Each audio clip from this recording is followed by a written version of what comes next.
Hey, what's going on? I'm Matt O'Leary back with another video, and today I'll be talking about the Jets signing Morgan Moses and why I absolutely love that move. Before we get started today, I just wanted to mention you can follow me on social media at Matt O'Leary NY. If you haven't already, please make sure to check out the Just Jets podcast wherever it is that you get your podcast, and to enter the 10K giveaway. So when I reach 10,000 subscribers on this channel, about 500 away, so we got a ways to go, but just so you guys know, giving away a Zach Wilson jersey, as well as 2 packages from Manscaped, rocking with Manscaped today. So enter to win by subscribing to both channels and commenting down below. So the New York Jets were able to sign Morgan Moses to a 1-year deal at $3.6 million. It can go up to $5.3 million with some incentives.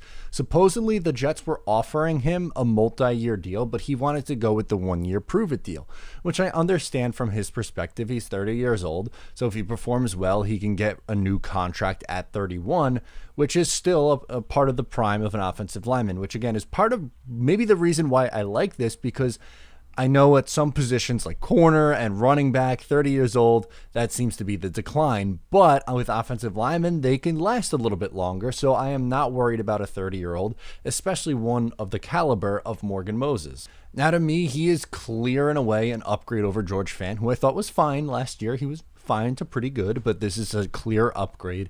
And he is going to start, he being Moses, is going to start at right tackle, which if I were to pick today what I think the starting offensive line is going to look like, Becton at left tackle, then you have Alijah Vera-Tucker at left guard, McGovern at center, right guard, I'm probably giving the edge to Greg Van Roten at the moment, and then right tackle Morgan Moses. So you got to feel pretty good about 4 out of 5 of those positions, which is really, really good. Right guard still a little bit up in the air.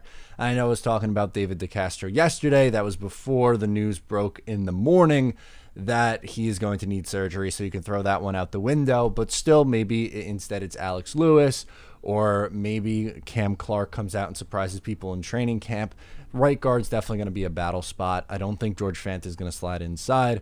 He's athletic, but I don't know if that necessarily means it's going to translate from him moving to tackle to guard. But ultimately here, the Jets get an upgrade at an important position, and I'm never going to be upset about adding more offensive line depth, especially someone like Moses who could play multiple positions. He has played left tackle before in the past, so that's just someone else who is a versatile piece, like Alijah Vera-Tucker. Obviously AVT's a lot younger, but someone who could play multiple pieces on the offensive line, which is awesome. So in 2020, Morgan Moses had an 80.6 Pro Football Focus grade, a 70.8 pass blocking grade, and an 85.9 run blocking grade, which was 7th in the league for tackles. Now that includes both left and right tackles in that count. So one of the better run blockers in the NFL.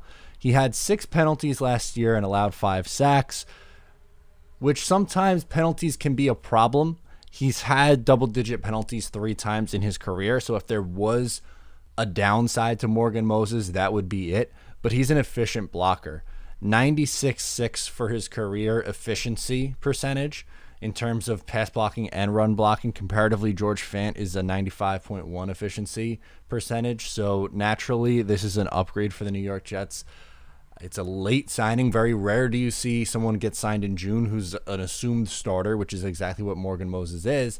And why I'm, again, so excited about it is, 1, it's an improvement, and number 2, it adds more depth. The fact that George Fant would be first off the bench and then potentially, in a swing tackle role this year, instead of a Chuma Edoga or someone like that being one of the first guys you have to go to on the bench, it just shows how different this offensive line could look. And it's not 100% there, but it is a major, major, major step in the right direction when you look at 2018, 19, 20, and 21. And it's crazy to see what Zach Wilson's going to start with as his offensive line versus what Sam Darnold did 3 years ago. A massive difference, which is going to make life for your young quarterback much easier. Again, I cannot say enough good things about this signing. I'm thrilled. So I want you guys to let me know what you think about it in the comments below or on social media. Thank you so much for tuning in today.